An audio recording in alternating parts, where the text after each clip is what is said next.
Welcome back, everyone. It's Charlie, and Marvel just revealed more important details about the new Fantastic Four team, and it goes way beyond them coming from the 1960s. And now it looks like the movie will mostly take place in a totally alternate universe, and by the end of that movie, they'll travel into the MCU, which is similar to what's happening in Deadpool and Wolverine. So you kind of see the way that Marvel is slowly setting people up. See how all these characters are slowly coming into the MCU.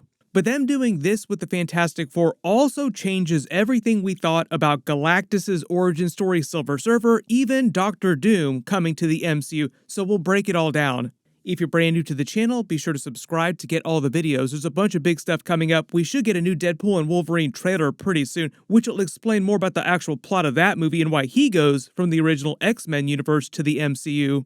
That last big teaser trailer reveals enough to figure it out, largely the TVA responsible for making Deadpool come to the MCU. It's not totally clear if the TVA is also going to be involved with the new Fantastic Four movie. Right now, I don't think they're part of that movie the way that they're so integral to the plot of Deadpool and Wolverine. This would mean the Fantastic Four travel to the MCU in some different way, like they're not pulled to the MCU by the TVA, they just make it on their own steam. But given that Reed Richards is one of the greatest geniuses in the world next to Tony Stark, and sure, any world, like if you're talking about alternate universes here, it's not hard to explain how their version of the team survives an attack from Galactus trying to destroy their Earth and is able to travel between universes. One of Reed Richards' biggest discoveries in the comics is the negative zone, which they did in the 2015 Fantastic Four movie. So he's already figured out how to travel between universes. Stephen, your arrival here confuses and destabilizes reality. The larger the footprint you leave behind, the greater the risk of an incursion. Now, Marvel's changed some of the rules about how you travel between universes, who's able to do that between the comics and the movies. Inside the MCU, during Doctor Strange Multiverse of Madness, the new canon for the movies was that nobody traveled between universes and at least lived to tell the tale up to America Chavez in the Kang variants. Like, even though Marvel is making all these changes with the way they're doing the Council of Kangs, the backstory for all those characters that we've seen in the previous Marvel movies and all the Loki seasons is still going to exist. But aside from them, what you typically had was people who would cause Nexus events, which means they turned into branched timelines, evolving to fully alternate universes eventually, but the TVA used to prune those before Loki Season 1. By the time we get to Loki Season 2, not so much, like not as much. They're mostly focused on tracking down Kang variants right now, also apparently tracking down Deadpool. Very Deadpool thing to do, wind up on the TVA's hit list, the same way that Kang variants are. Now, America Chavez is meant to be the only person in the multiverse who has the natural power to travel between universes without some crazy technological workaround. That's why Scarlet Witch needed her so badly, because even though she's one of the most powerful magic users in the multiverse, she still wasn't able to cross between universes on her own steam.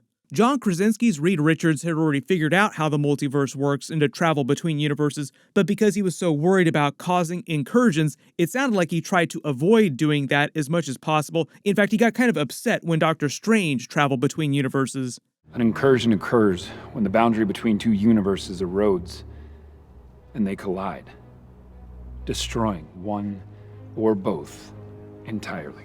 What's happening now, though, is that we're in the middle of the Time Runs Out storyline going on in the background leading up to Secret Wars, so there are more and more incursions happening at a faster and faster rate. Doctor Strange has tried to start stopping them with Clea's help. He'll probably fail at that because we know we're heading to Secret Wars, so the multiverse has to collapse in order for that to happen. So all the previous rules about not trying to go between universes completely out the window. That's where you get to the incursion at the end of the Marvels movie with Monica Rambeau ending up in the X-Men universe. We're probably going to see more of that start to happen. Cue Deadpool in Deadpool and Wolverine. You somehow crossed through a tear in space-time. You are now in a reality parallel to your own, which is, of course, impossible. Like that X-Men post-credit scene with the incursion is just meant to be precursor to the craziness of all this multiverse travel, like all the havoc that Deadpool wreaks in the multiverse during his movie. And by the time we get to the Fantastic Four movie in that alternate universe next year, it will have only gotten worse, like the incursions will have gotten worse and worse. So giving the new Fantastic Four team this backstory also solves a few problems that Marvel would have had otherwise. If they had said they were originally from the MCU, it would have taken way more hoops to jump through in the movie to explain why nobody in present day knew about them or referenced them. It's similar to the Eternals problem Marvel ran into during Avengers Endgame. Like, if they're so powerful, why didn't they help out during Avengers Endgame in the final battle? During the Eternals movie, they had to create this whole non-interference backstory in the Celestial Secret Plane to create Tiamat purely as a way around this Avengers Endgame issue. Before Marvel decided to make them come from an alternate universe, my way of explaining it, just my own headcanon, was that they accidentally wound up traveling into the past, and that's why nobody in present day remembered them. But even that explanation would probably become a little too complicated for casual audience members to understand in theaters. It's just much simpler to say they come from an alternate universe. And that's just Kevin Feige's way of simplifying all this, saying they start out in an alternate universe in the 1960s, 1963 specifically, based on when this Time magazine was published. Zoom and enhance, if you didn't recognize it, it's based on a real-life issue that was published. It was the one right after Kennedy was assassinated and Lyndon B. Johnson became the U.S. president. It was published December 13th, 1963, meaning that the movie will probably take place around this period. This way, it's way easier to explain why the team looks and acts totally different from every version of the Fantastic Four we've seen in the movies. The original version of the team during the Chris Evans Fantastic Four movies, maybe some of them will wind up in Deadpool and Wolverine. I feel like we just got here. I feel like we never even left. I have no idea where I am in time and space. The much darker, much grittier 2015 version of the Fantastic Four. And probably one of the other big reasons why Marvel wants them to also be from the 1960s in addition to an alternate universe is mostly so they can be more true to the tone and the vibe of those original Fantastic Four comics, which started in the 1960s around this period. Which, if you have not read, are really wacky. Like, they're doing Herbie the Robot from the original Fantastic Four cartoon. He didn't actually debut in the comics either. He's like a Harley Quinn kind of example, where there's a character that's created purely for a television show, then goes in reverse and they write him back into the comics. Herbie, can you compute the source of the danger? It came from outer space, but now it is on Earth. So, what's the problem? We'll just clobber it. Normally, characters start out in the comics and they get turned into cartoons and movies. Sometimes, though, every once in a while, it works in reverse. Harley Quinn is probably the most famous example of that. She was actually created for Batman the Animated Series, then became so popular that they just wrote her into the comics and became a super popular comic book character, and people just gradually forgot the fact that she didn't start out in the comics. The other huge thing that this does for Marvel is that it allows them to utterly destroy the Fantastic Four's original universe in the movie and explain how their team survives and shows up during Avengers 5, Secret Wars, everything that comes after in the MCU. If Galactus is going to be the main antagonist of the movie, everyone's been wondering how they're going to stop Galactus in the 1960s with that level of technology available to them, even if Reed Richards is a genius.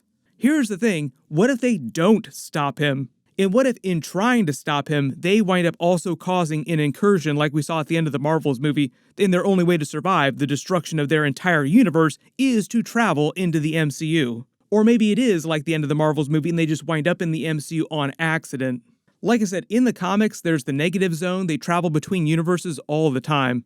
The whole plot with the negative zone during the 2015 Fantastic Four movie was a little bit different, like they kind of went off the rails with that, but it is based on some things that happen in the comics.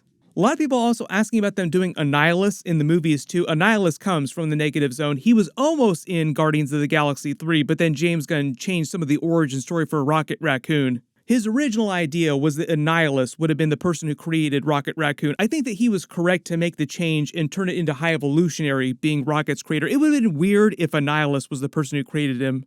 But this also solves a lot of problems with introducing Galactus, Doctor Doom to the MCU, Silver Surfer, any of the other heralds that they introduced during the Fantastic Four movie.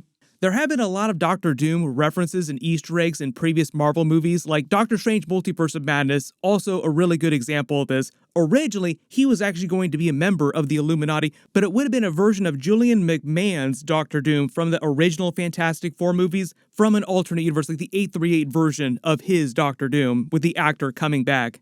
They didn't say which character they swapped him out for. Maybe it was Black Bolt, maybe it was one of the other characters, but he would have been on that roster.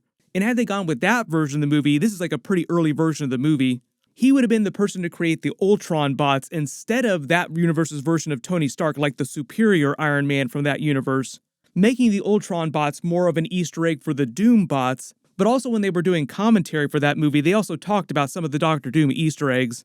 It's a really special treat. The detail of the teleportation device he uses to get into the scene is something we took from the comics. That's Doctor Doom's Your time door. alternate self created the Illuminati. So it sounds like in that universe, this version of John Krasinski's Reed Richards has started to work with this universe's version of Doctor Doom. Like that would have been one of the big twists. Like, oh my God, they're working together. That's one of the funny things about that movie is like every alternate version, every deleted scene you hear about makes it sound like a more interesting version of the movie than the one we actually saw on screen. But outside of them being from the alternate universe and from 1963, there are a bunch of hidden clues and details that they revealed about the movie in that original teaser they released a while ago. I've already done a much longer video pointing out all of them, so I'll post a link for that down in the description below so you can check it out. Everybody post all your theories in the comments below. If they're going to be from an alternate universe, let me know in the comments, why do you think that they come to the MCU at the end of that movie? Probably the best theory right now is they just accidentally wind up in the MCU trying to escape the destruction of their universe. There's a bunch of big stuff coming up this week. We have X-Men Episode 4. That'll be my next big video. Be sure to enable alerts for my channel so you don't miss that. We also have the Invincible Season 2 finale coming later this week, so like a really big week for top-tier animation. Everybody click here for that brand new X-Men episode. I'll update the link as soon as I post it, and click here for that new Thunderbolts teaser trailer that Marvel just released. Thank you so much for watching, and I'll see you guys in the next one.